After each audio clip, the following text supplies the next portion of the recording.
Happy Wednesday morning, Steelers Nation. And I wake up this morning and the Steelers make a couple of roster moves here to kick off week three. They sign nose tackle Breiden Fehoko off of their practice squad to the 53-man roster. And then also they go to free agency with running back Godwin Igwebuike to kind of be the new running back 3 option behind Jaylen Warren and Najee Harris after putting Anthony McFarland on IR. Of course, these moves come after a couple of big injuries in week 1 with Diontae Johnson and Cam Heyward being out, with Diontae being out the next 3 weeks, and then also Cam Heyward being out probably the next 7 weeks at least.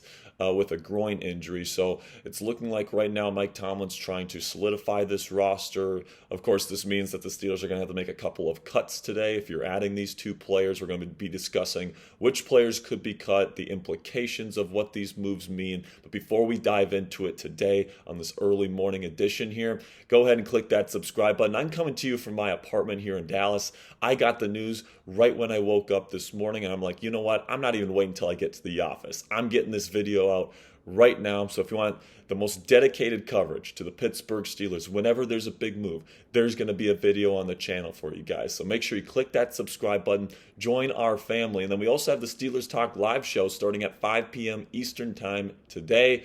We're going to be talking about these moves, more moves. I'm going to be previewing the Sunday night football matchup versus the Raiders. So if you want to see that, you can go check that out. But let's dive into today's moves. Okay, so I love the move to go get Breiden Fehoko back on this 53-man roster. I guess he never officially was on the 53, but, comes in during training camp as kind of a hulking, run-stuffing nose tackle, and that's exactly what he was, right? He was excellent at stuffing the run in those training camp practices in preseason, and for most people, they thought he was going to make the final 53 because he was the best run-stuffing nose tackle on the Steelers roster during training camp. Ends up not making the final 53, gets placed on practice squad, and now that Cam Heyward injures his groin in week 1. A lot of people thought he would be elevated for week 2. It ended up not happening. That surprised me a little bit. But then after this week, even though the defensive line and the people that rotated in for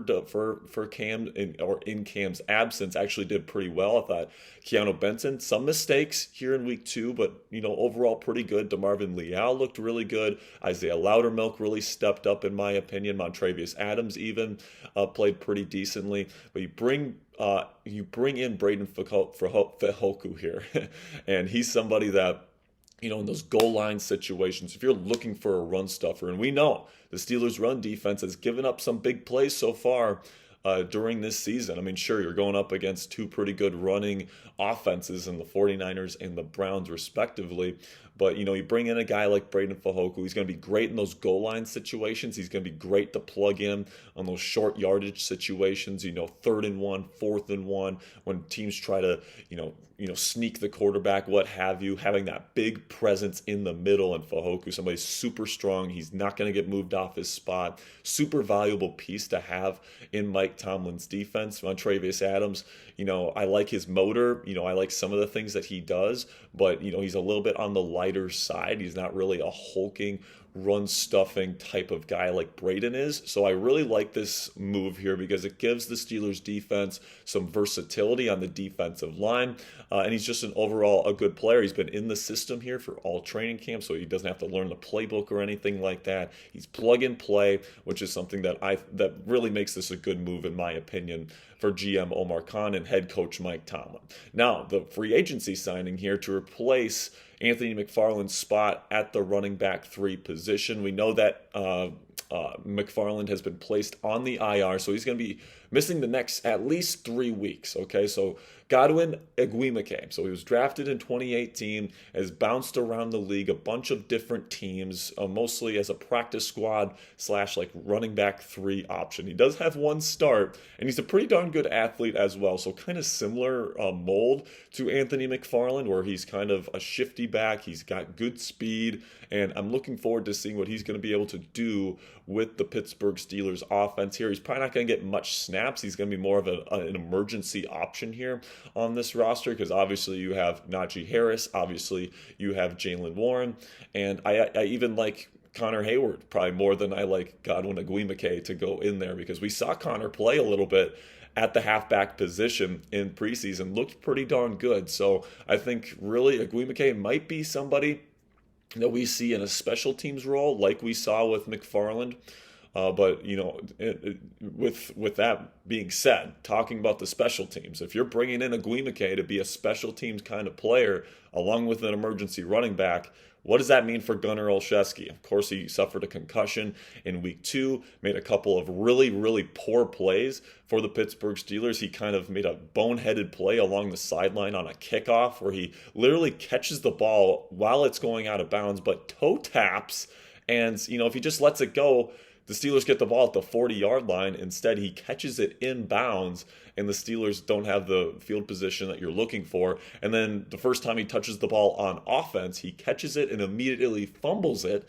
And, you know, let's just call it what it is, man. Gunnar Olszewski, all offseason, I think during this offseason, I put him on every single one of my cut candidates lists, right? He's just not a good player, in my opinion. He's not a good wide receiver. He's not particularly valuable as a special teams player. He cost the Steelers a game last year. I believe it was against the Patriots where he muffed a punt, and then it leads to a score that ends up being the difference in the ball game. I mean, this guy is just not a good football player in the National Football League. And listen, I would much rather have Calvin Austin III back there returning kickoffs and punts than Gunnar Olszewski. I don't think Gunnar really has any value to this team. And because you're bringing in these 2 new players to the 53, you're going to have to make some cuts here. I expect to hear that Gunnar Olszewski is probably going to be off this team moving forward, which sucks for him. But hey, man, this is a business. You have to produce results if you want to stay relevant in this league. He hasn't done that over the last 2 years. In fact, he's done the opposite. He has hurt this team.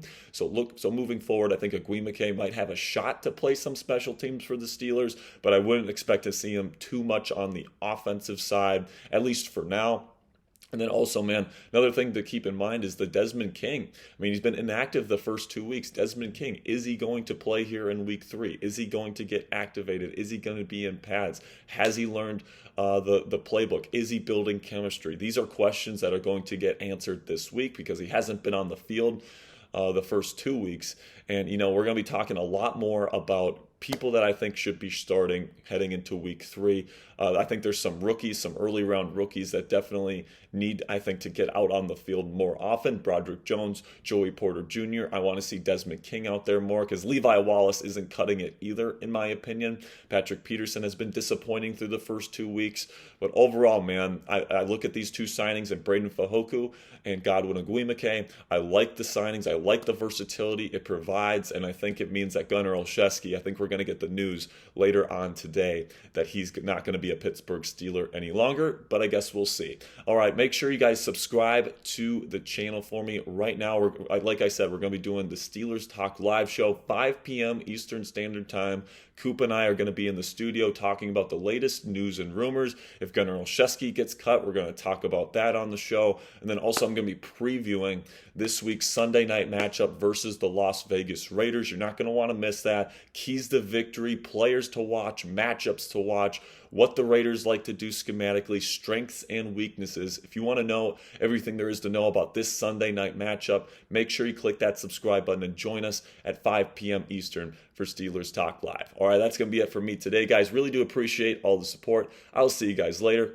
And until later today, here we go, Steelers.